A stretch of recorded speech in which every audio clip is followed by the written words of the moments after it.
Good morning, everyone, and we welcome you to our Sunday morning roundtable discussion. Thank you all very much for joining us today.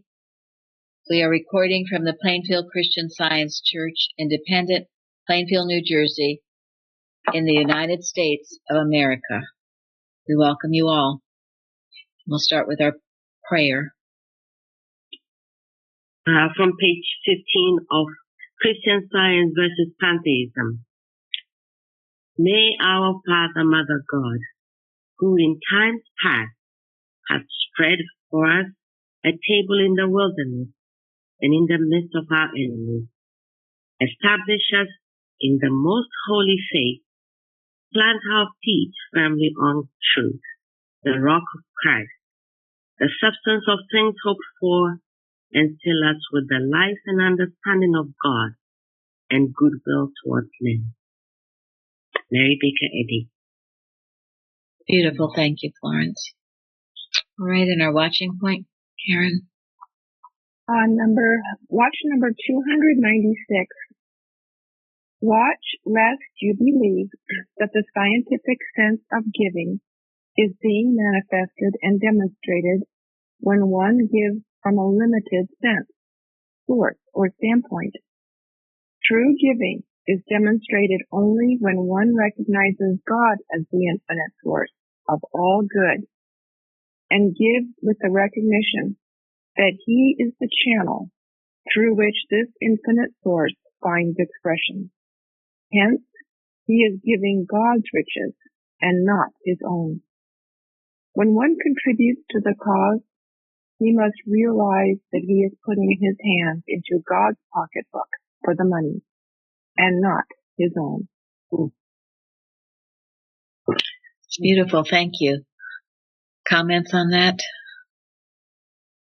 Well, I started every time I open my wallet, take out a charge card or cash or whatever, I now think of this. This is God. It may look like a card or a lot, but it is all coming from God. So thank you. This is God's wallet or pocketbook, and I'm so grateful to be able to share what God has given me. Thank you. That's the thing, to share it. Go ahead, Jen. When I first came here, I had come from a really dark place, and Plainfield was such a light to me. I had this desire to pay back the church and people who brought me here and God. But then after a while, it was a couple of years, I realized, you can't really pay back God because He's the one who's always giving you stuff. Not like you can find more to give back to Him. So it was an interesting thought. And so since I've just done my best to do my work and be grateful for it. So. Thank you. Lauren? Also, one of the things that my teacher, one of the things that our teacher brought out in class was that every time you go to pay a bill, and of course back then you had to write out a check, but she said make sure that every time you write a bill for your telephone, your heating, your whatever, be grateful. That you can write the check. Be grateful. Know that it's coming from God and be grateful for it, rather than think that there's that much less money in your bank account. Be grateful before you write that check. So I've never forgotten that. Yeah, that was something Mrs. Evans taught us too. Always. Go ahead, Florence. Yeah, to add to what you just said, it's also the sense of appreciation. You're giving it as an appreciation for what they've done for you. That was impressed me. Also, the only source that is inexhaustible is God. So I learned that too. The inexhaustible source of everything. We reflect all good from Him. So, but that source is inexhaustible. That word meant a lot. It meant a lot to me. Thank you. Yes. I also love what Mrs. Evans taught us, to be grateful for the service that was provided. Mm-hmm. There's no limit to that. It's not depleted. it's a service, and it's something to be very, very grateful to God for. Yes, you're paying for a service and to be grateful for it. And I love in the watching point where it was read, that you reach into the pocketbook of God for the money. And when you're knowing that, and there's a ceaseless flowing from Him to you and then to others, because it's very important that you do share it. We know we talked about before how Mrs. Eddy gave to charity. She was always mindful of the needs of others, as the prayer says. So, and we should be as well. And when you hold back and think you don't have, and then you don't have, right? You don't have. Yeah. Where Mrs. Eddy says that poverty is should be treated like any other thing, like cancer or anything else. It's not of God. It's a disease. Yeah, it's a disease. It's a state of thought, of lack, and we should never accept lack in any form. With the story of the pie and the cheese, remember? She went out to eat and they gave her a pie, which said it would come with cheese. It did not come with the cheese, and she insisted they had to go out and get cheese, I think. But then she said something like, first the cheese, then my life. But in other words, she wasn't going to back down about anything. Everything had to be right. They had said it was coming with cheese. It was to come with cheese. Yeah, she said first they'll take your pie, and then they'll take your life. Yeah, and she knew that because she was standing in such a important place where the arrows were aimed for flying. Yes, fast and furiously. And someone can look this up, is that beautiful quote of hers, of all that she suffered. But then when she thinks of what God has given her, she says, I am the debtor, right? Right. I am the debtor. It's beautiful. Do we have that on our carousel under her? We should, if we don't. Oh. Well, we'll do that. Thank you. Thank you. Linda. Yeah, I have all these finders. All right, so thank you for that watching point. And then just a few things I wanted to mention. One, in expressing our gratitude, we are coming upon Thanksgiving, and our service here is a most holy time, and it's certainly the way to start your Thanksgiving day. I've noticed in some instances some of the numbers have come down in attendance. So don't get so busy with other things that you're not putting the Father of all good first. It's just a quiet, holy time to be here. And of course, this was the only holy day that Mrs. Eddy has a service for. I remember Mrs. Evans always talking about, especially Wednesday evening, everybody's baking their pies, nobody's at church.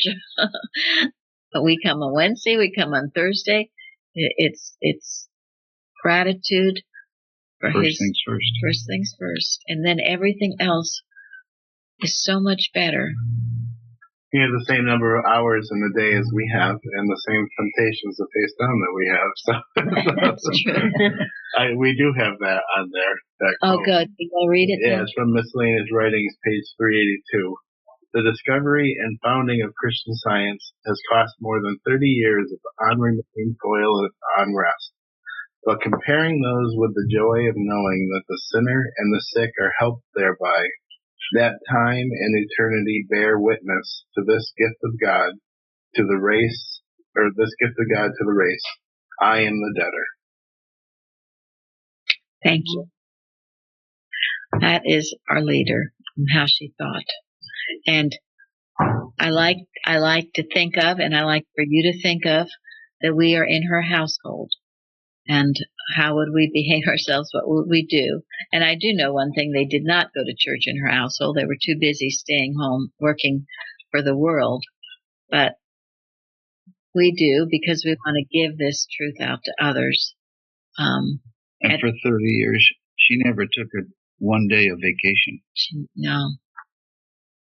Also, the church was in them, so. That's right. And the churches and us, yes, and we all have our website, but it's the idea of coming, not to get, but to give of your heart overflow on these occasions. Also, I just wanted to thank, I was thinking about it. Most of our membership is from America, the United States of America, and I'm so grateful for every single one of you, member or not, but participant. But we do have these pockets of real workers in various countries internationally, certainly in Canada, England, Australia. We have this dear couple in Sweden, Germany, yes, and dear Uta and Zari have been coming since 2013, and Mexico City, we have someone there, and then France with Bertrand, and so who else, Florence? Do you have Argentina? How about Teresa? Teresa, I don't know what country she's in. Teresa. Thank you. Argentina. Thank you. Mm-hmm. These people are working quietly, doing things, but I consider you bright lights in the area that you are in, bright lights of the true Christian Science, and it will bring tremendous good to your country. Pakistan. Pakistan, yeah, Pakistan. Switzerland. Yeah, it's wonderful. Anyone who I guess they've kind of shown their face. We know, and some of you working, translating, and doing other things in these nations. I'm very, very grateful, and I'm grateful for everyone. France. Well, certainly France, yes. Kenya is Oh, Kenya, yeah, of course, Kenya. Yeah, I'm sure I've forgotten others, but yeah, thank you. It's wonderful. It's growing. You see? We have to get a map. Yeah, that's right. We should do that right Are we here. missing any? Membership committee? Yeah, membership committee. Yeah, we should get a map and have it. And then how many countries does our website reach? Did you say? Over Yeah. Oh my goodness. Over 150 countries we reach. And I'm so grateful. And even though, you don't hear everybody online, I mean, usually for the roundtable, we get anywhere from 130 to 170 people listening live. The Bible study as well. And we had a wonderful Bible study yesterday. And these studies on Revelation, I think, are essential to your understanding and growth. I was so grateful for Izzy's testimony Wednesday, in which she says she's gone back to the very beginning and are listening. Partly why I decided not to put dates or years on these things is because they're timeless. They're not according to a time. What we talk about is timeless. So if you've missed any, you should listen. It will enrich you. And I couldn't believe it was already 2015. We talked about Esther. I know. It feels like we just did it. It feels like we just did talk about Esther. So I'm grateful for all this growth. That's my gratitude for Thanksgiving and every day. All right. Our subject today is soul and body. And I would just like to briefly say, before we get into a lot of other things, that again, this is Mrs. Eddy has this subject because it is old theology. The old theology being that we have a material body, right? And there's a soul in your body. And then your soul goes to heaven or maybe hell. I don't know. Or purgatory or wherever. Let's see. And the body's just a husk. And the body's just a husk. And so what is the truth of that? What does Mrs. Eddy say? The body is the embodiment of ideas. Yes. All right ideas. Yeah. God's body. Soul is God. We are the expression of God. The body cannot contain soul, right? Correct. That's right. The finite does not contain the infinite. Impossible. Man is not material.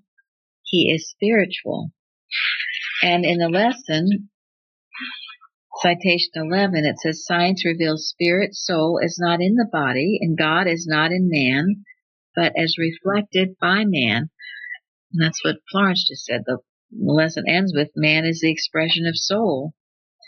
The greater cannot be in the lesser. The belief that the greater can be in the lesser is an error that works ill. This is a leading point in the science of soul, that principle is not in its idea. Spirit soul is not confined in man and is never in matter. This is a really important point because the Buddhism, the Middle East, or I don't know what you would call the Asian influence, that's the whole thing, is that this spirit is in everything, and there's not this distinctiveness, and that this idea that you are spirit, right? You know, I had a conversation with someone about this just recently, and that God and man are two separate. They're not, God, you're not in God, but you have everything that God is. But I didn't realize how aggressive, influential this idea that it was in everything. That's pantheism, right? Yes, Well, thank you very much for that. Yeah, Mrs. Eddy states somewhere that the material body is not the man. In other words, what we see and feel here as a material body is not who and what you are. And that's the distinction. Who and what you are is spiritual. You go around in a body so that people can recognize you and see you and say hello and all that sort of stuff. So we don't bump into So we don't bump into one another. Well, but eventually. But it is not the essence of who and what you are. And eventually all those material accompaniments. Will drop away, and you'll still have a body, and it'll be all spiritual, and you will recognize people, and you won't bump into each other. You'll have form, outline, color, all of that, but without the material accompaniments. Jeremy? Yeah, just free of the mistaken view of it. Yeah, it's a mistaken view. The definition, body is the embodiment of right ideas. Yes. And in the glossary, Mrs. Eddy, she defines temple as what? Of the living God. No, temple in the glossary is body. Oh. The idea of life, substance, and intelligence. The superstructure of truth. The shrine of love. You should all know this definition. That's what your body is. It is the idea of life, substance, intelligence, the superstructure of truth, the shrine of love. You know, I get a lot of people not knowing how to think about their body, and it's important that you know that. And what does the Bible say? Yes, what? Know ye not that ye are the temple of the living God? You need to know this about your body. When you think of body, that's what you think of. It's a temple of the living God. And it is wholly spiritual. How are you treating it? Are you abusing it? Are you judging it by a material appearance?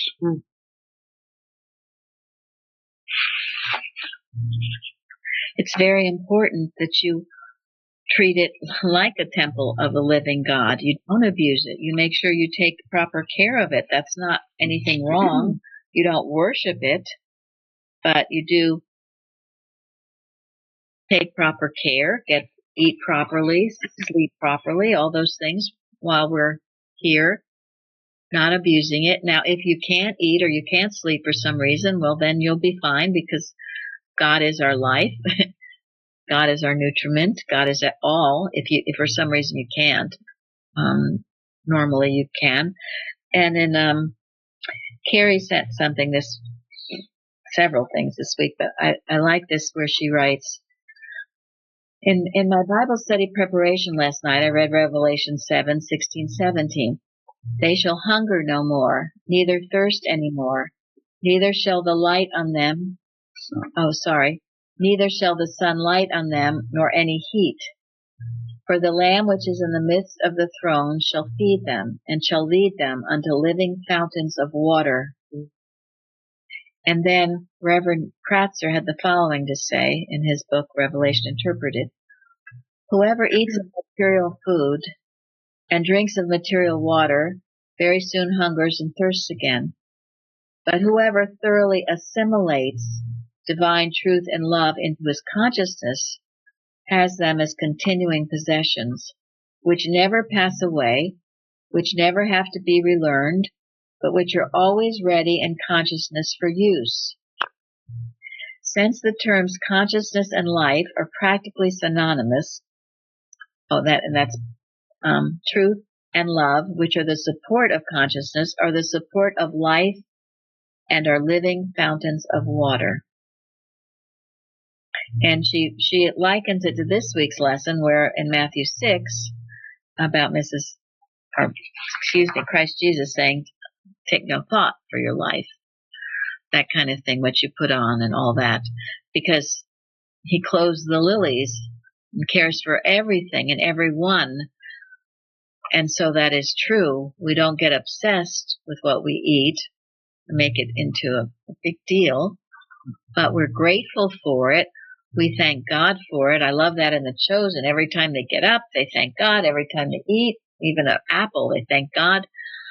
Fruit of the vine, they're always thanking God. And for those who have assimilation problems, this is something to think about. Whoever thoroughly assimilates divine truth and love into his consciousness. Are you assimilating life, truth, and love and taking it into your consciousness? Or are you rejecting it through your fear and your negativity? Or are you being greedy and assimilating more than you should?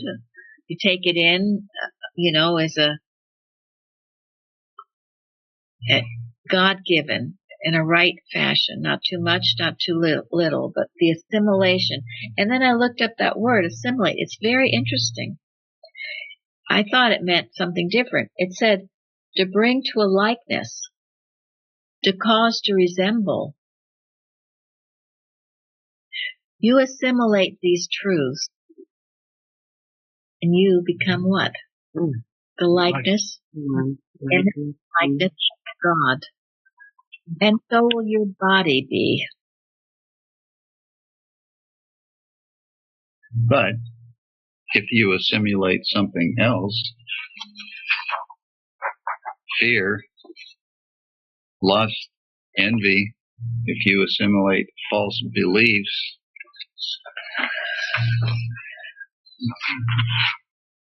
you're going to suffer the consequence. You're going to be like them. You're going to suffer the consequences of where they lead to.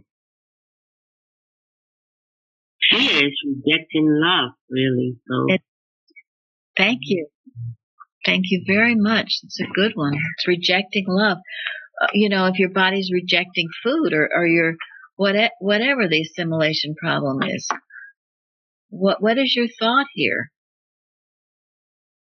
Because your body assimilating, I love that thought that you're becoming the image and likeness of God when you assimilate. And so it is with any so-called disease. It's just recognition that there is a need for a change in thought, a need to handle a false belief, a need to know better who and what you really are. And there's so much fear sometimes associated with food. People think they have allergies. They can't eat this. They can't eat that. They're afraid of this. They're afraid of that. Once you start on that path, it's a rabbit's hole. You know that food is a blessing from God, and you thank Him for it, then it can't harm you. And Mrs. Eddy says that in Science and Health. Remember the man who's actually they were eating bread and water or something? Oh, like grams? Yeah. Yeah. Well, we should eat well as we can. not eat junk food. But no, it's God's blessing, just as in the chosen, the fruit of the vine. You know, they eat an apple. That's the fruit of the vine, right? Thank you, Father. And also in her hymn 30, he talks about, "Fed by thy love divine we live, for love alone is life."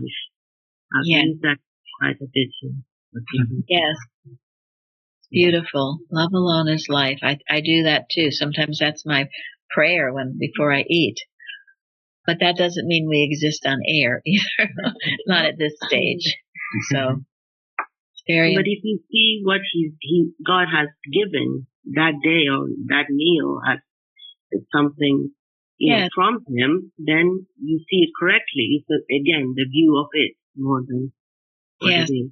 It is divine love made manifest to you as food, which you need. Just like Jesus fed the multitudes when they were hungry. He was aware of their needs. Thank you very much. And after Sunday, he met them on the shore with fish on poles. Yes, yes, absolutely. And I've been thinking about something about how, our book is Science and Health. And we talk about living the science, but I've been thinking lately we also have to live the health part. We do. And health has nothing to do with body, it seems to, but health is what? Your thought. It's a condition. It's a condition of mind. That really takes fear away. Karen? Well, I was just going to say health means wholeness, completeness. Yeah. Right. Holiness. It is spiritually whole and spiritually complete, because there is no other completeness other than spiritual completeness. And happy and healthy often go together. And so if you're not feeling happy, maybe you better see if you're feeling happy. Yeah. If you're not feeling healthy, make sure you're feeling happy. Okay. They go hand in hand, happy and healthy.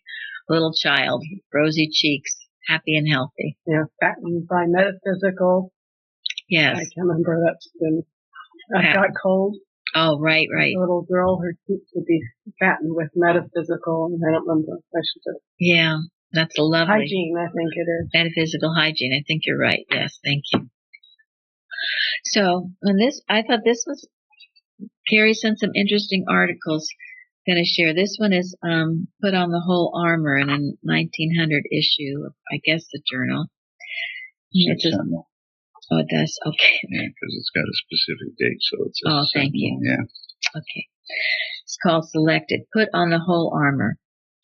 In Holman's Hunt's great picture, The Shadow of Death, which represents Jesus as a young man in the carpenter shop, stretching himself at the close of a weary day, and with his outspread arms making the shadow of a cross on the wall, there's a minor feature that is full of suggestion. On a shelf is a collection of books in the form of rolls, such as they were used in those days. They represent the library Jesus used, the books of the Holy Scriptures. They are there in the shop where he worked, suggesting that in his leisure moments he turned to them to ponder their great truths and store away their principles in his memory and in his heart. Assimilation, you see. No doubt the picture truly represents the daily habit of his life in those quiet years when he was preparing for his great public work. Thus it was that when the tempter came, there was no need for feverish haste in preparing for defense. The weapons were ready, and the victory was easy. From this example of Jesus, we should learn to prepare in advance for temptation by filling our hearts in the days of youth and early life with the truths of God's Word. The soldier cannot learn the art of war when the battle is upon him. If he is not already trained, he can only suffer defeat. When the tempter has come, there will be no more time to search texts which to ward off his blows. But if we have sacred words treasured in our hearts, it will be easy to draw draw them forth as arrows from a quiver for use at any moment of danger. Reminds me of what Jesus said about you do err not knowing the scriptures nor the power of God. Yes. Mm-hmm. And as we've said, when he was tempted, he kept saying, "It is written." He knew it. He assimilated these truths. They were his. He made them his. He used them. They were practical. One thing I love very much about Mrs. Evans was her practical way. She was not what we would call, or what she would call, airy-fairy. Okay? It wasn't all these quotes of love and even, Mrs. Eddy said to Martha Wilcox, when Martha Wilcox was doing all these quotes, what did she say? Stop flying around up there. Stop flying around up there while the enemy's shooting holes in you. So, in turning, what? Well, the head out of the clouds. Head out of the clouds, yes. So, in turning to one of Mrs. Evans's sermons, called "Evil Has No Local Habitation." Now, this is how she makes things practical, so people can use them, and I love that about her. Mm-hmm. She said, in Science and Health, Mrs. Eddy states, quote, "Evil has no local habitation nor name," end quote, page 537. You can apply this statement in any situation that may arise. Evil has presented pictures to all of us of some very inharmonious, disturbing situations. When you are tempted to be disturbed, remember, evil has no local habitation. Mm-hmm. Evil can't live anywhere. It can't live in anybody's house, and it can't call itself by anybody's name. Evil has no local habitation. Evil has no location in anyone's chest. No local habitation. It has no habitation in anyone's stomach, heart, head, or any other organ of the body, in an arm, a leg, or a foot. Evil has no local habitation. This is the most wonderful treatment. She goes on, evil has no name. It can't call itself headache, can't call itself flu, can't call itself cancer, can't call itself fear, disease, or trouble. It can't call itself stupidity. There are no stupid mortals in God's kingdom. This strong statement of truth wipes out evil's lying claims. I've seen this statement bring healing in many cases. This is how she taught us. This is why I don't have too much patience when people write or talk a lot and don't say much. It needs to be practical. You need to use it. You need to bring it home. Otherwise, what good is it? And remember, it's a science, which means it always works. Which means we need to learn how to work it. And if we don't learn how to work it, we shouldn't talk it. Right. It's true. Arrow will shoot holes through you. And if you're going through some divine experience and you feel God is talking to you, then it's very wise to keep that to yourself, because other people might not understand it or appreciate it or whatever. We were taught that too, sometimes after class, that we don't come home and say someone who's been home the whole time and didn't want to go to class, start blabbering all about the wonderful things you learned, because they're not going to appreciate it. They weren't there. They didn't earn it. So keep it to yourself and nurture it. Well, Mrs. Eddy had the discovery, but then went out and proved it before she yes, put her book out. So. Absolutely. So if you haven't proved your statements, better to just be quiet for a while until you have proved them. And I know all of you are proving many things.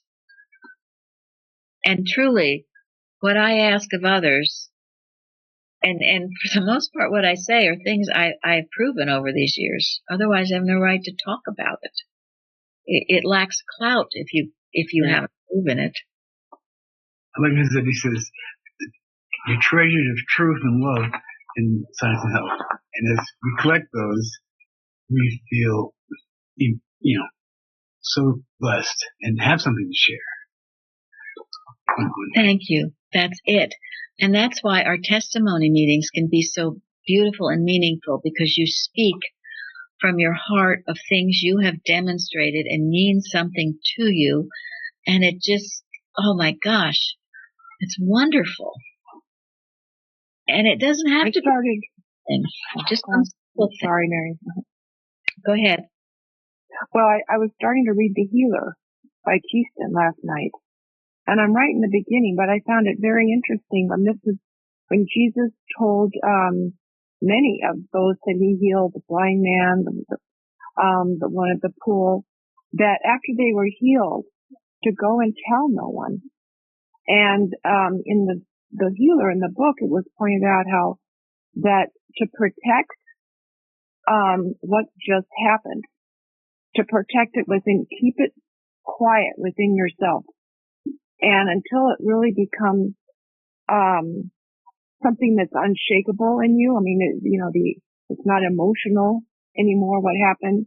It becomes so deep down within you that no matter what is said about it or believed or not, you can't be moved off of it anymore. So I found that interesting based on what you're saying, that, keep these things close to you while you're working it out, or even after you've had a healing, because mortal mind will try to attack it right away. But I just thought that was a really good lesson. Yes. Could I say something? Yes. Hang on, Sari. One thing about that you have to be careful of, though. Some people use that as an excuse why they never give testimonies. That's exactly what I was thinking. Eventually, you need to talk about it and praise God for it, and know it's established. But Mrs. Eddy tells us in her textbook what the very best sermon is, doesn't she? A demonstration. Yeah. Footsteps of Truth. Could I ask?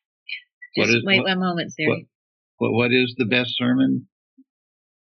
The demonstration. Demonstration. The best sermon ever preached is truth practiced and demonstrated by the destruction of sin, sickness, and death. And once you do that and feel, sure of it, you definitely should get up and thank God, or maybe thank God for other things that have happened that you're very grateful for before you give this certain testimony. Otherwise, if there's fear involved and you wait too long, then whoops, guess what happens? You have to know it never was true in the first place. It can't come back. There's no such thing as malpractice.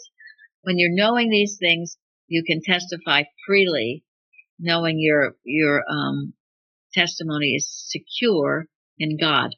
Okay, Sari. I just wanted to add a call out for the healer from Keaston. It is last night I had a problem sleeping as well, and I worked with gratitude, and I also saw the humility and love that Mary Baker Eddy had in each of her healings, but she also uncovered the error. She didn't play this, that's a nice little story, and we'll just pass it off. And I love that about her. That was really a level of unconditional love that you also saw with Jesus when he whipped the money changers out of the synagogue. We have to have that about us to take the stand and not to pretend it's not so. Thank you so much. That is so true, because this is what we would find very prevalent in the organization. And I remember the first time I met Mrs. Evans, I was like shocked by the way she talked. I said, "Oh my God, you're not being loving." But she would call a spade a spade. She would speak out about an error, but never as person. Never as person, but as exposing the error, the animal magnetism that was handling somebody or something. And that is how she dealt with it, because once it is exposed, it can be dealt with. And I'm telling you, it is over and over in Science and Health in all her writings. So it's had a veil cast on, because these people that just want to say, "Oh my gosh, don't say anything like the Holy Moses, you're not being loving." We are being loving, and it's only fear that is afraid to bring it out from under cover and handle it. Or wickedness that doesn't want it exposed.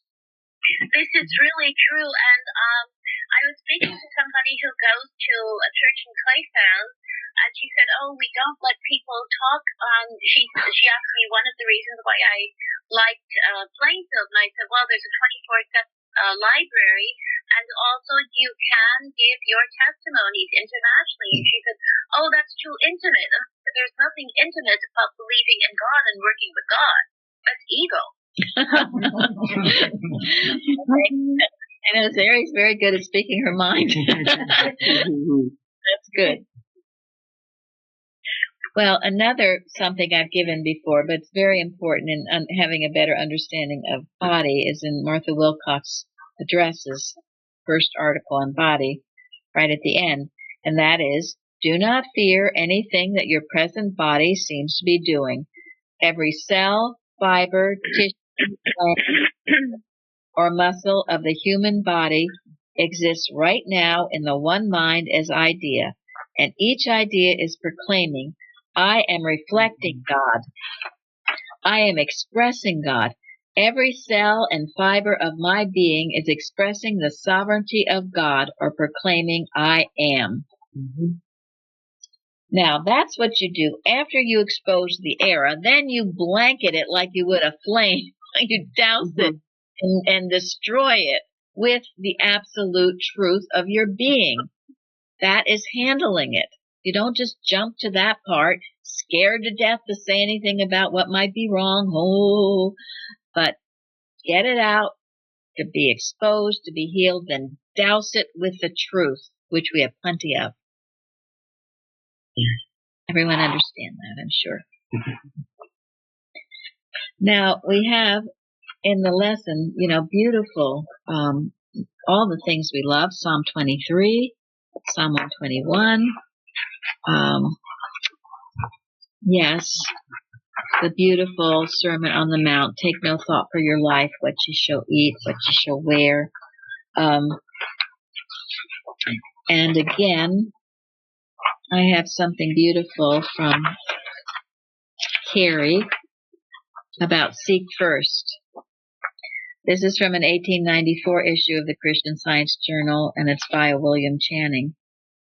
Seek ye first the kingdom of good, the kingdom of light, of spiritual understanding, the kingdom of love, and love in the plenitude of its infinity will care for you in every needed way. You will lack nothing which is for your good. You will share the abundance of the infinite larder, the great storehouse of eternity. I have shown you the way, walk ye in it. Obedience to the commands of divine love speak through the appointed and the anointed one of each error. This is the first test of first seeking. And those who withstand this test, all these things shall be added unto them. To live content with small means, to seek elegance rather than luxury, refinement rather than fashion, to be worthy, not respectable, wealthy, not rich, to study hard, think quietly, talk gently, act frankly, to listen to stars and birds, babes and sages with open heart, to bear all cheerfully, do all bravely, await occasions, hurry never. In a word, to let the spiritual, unbidden, and unconscious grow up through the common. This is to be my symphony. So that's just a very beautiful description of how we should be, that peace that comes with God, a peace and a poise, never hurried, never rushing. Again, if you're hurried and rushing, you can't assimilate, can you? Things are just flying by you. You need to slow down to assimilate. Not too slow.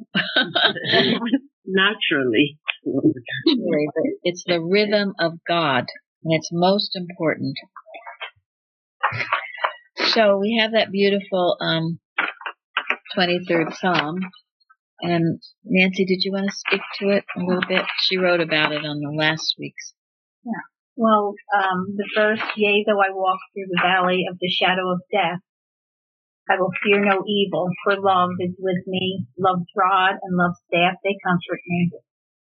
And I was, in studying it, the word walk jumped out at me. And in Matthew Henry, we walk through the valley. We do not run through it in fear, nor are we mired in it, or do we get lost and trapped there.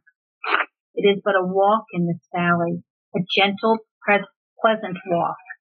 They shall not be lost in this valley, but get safely to the mountain of spices on the other side of it.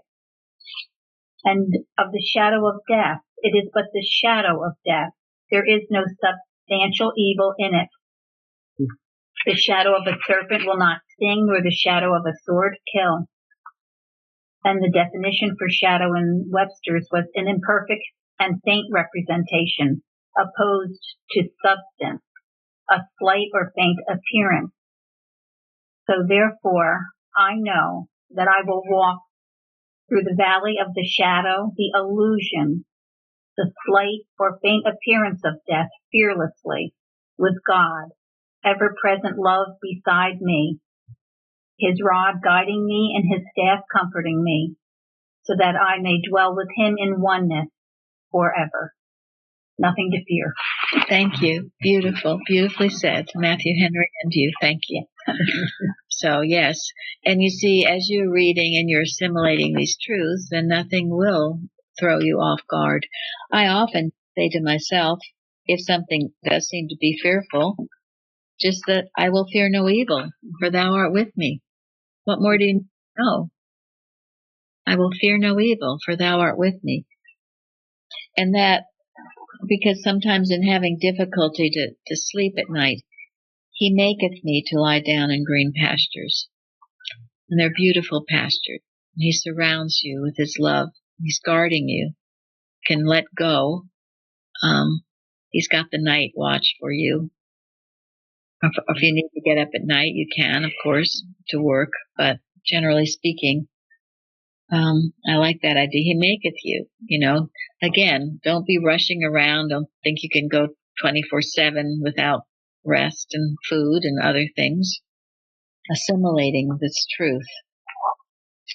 And then that word lead means to guide by the hand, to show the way. And he leadeth you in all those ways. It's twice the leadeth you. He leadeth you beside still waters, and he leadeth you in the path of righteousness for his name's sake. And the beautiful definition of righteousness in the 1820 dictionary: purity of heart, rectitude of life, conformity of heart and life to the divine law, nearly equivalent to holiness, comprehending holy principles and affections of the heart, and conformity of life to the divine law. It includes all we call justice, honesty, and virtue, with holy affection. In short, it is true religion. So, he leads you to these paths of this beautiful description of righteousness. And why? For his name's sake. For his glory.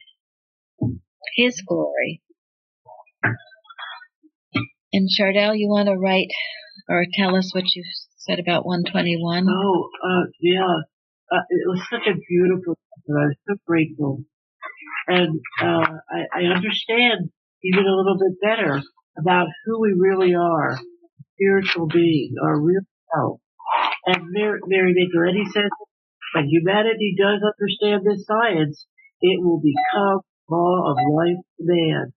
And then Psalm 21, he preserves us. From whence cometh my help? It's all from God. And it says, the Lord shall keep thee from all evil. He shall preserve thy soul. Thank you. Beautiful. The shade upon thy right hand. The right hand is the side not carrying the shield. So God's got your back. Okay? And that idea of smite, the sun shall not smite thee. That word is not a nice word. It can mean to kill you. The sun can't harm you. The moon can't harm you. All these beliefs we have. No, God is with us, and all is well, and I will fear no evil. Now we're going to end on the beautiful excerpts from Mrs. Eddy's article, Body, which you can find on our website. This is by Mary Baker Eddy, Body.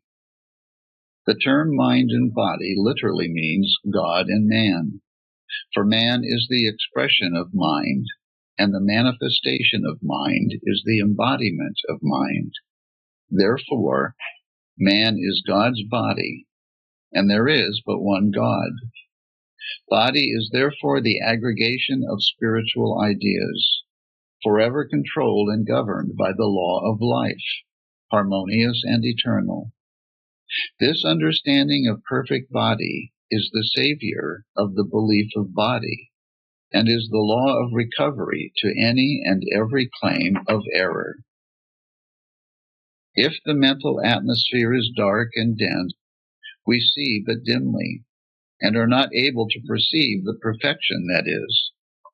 Man does not, by mental effort, bring God into manifestation. Neither does he, through wrong thinking, prevent God's manifestation. God is, and God is manifest.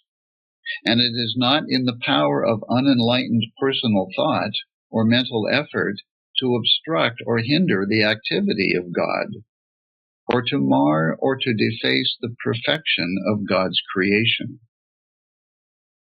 The only thing that depends upon my thinking, the only thing that is affected by it, the only thing that responds to it, is my vision, my realization. I may be ignorant of the truth of the body, but that does not alter the body itself. It is whole and perfect now, not because I think it is, but because it is God manifest. We live in a universe of perfect form. Not only our body, but all that is formed is literally the body of God, and is perfect now. God's glory and perfection are everywhere visible to him that hath eyes to see. All that we need to do, and it will keep us busy, is to train our thought faithfully and persistently in the acknowledgement of the truth of God's presence. Train it to judge righteous judgment, to see God and God only, to think God and God only.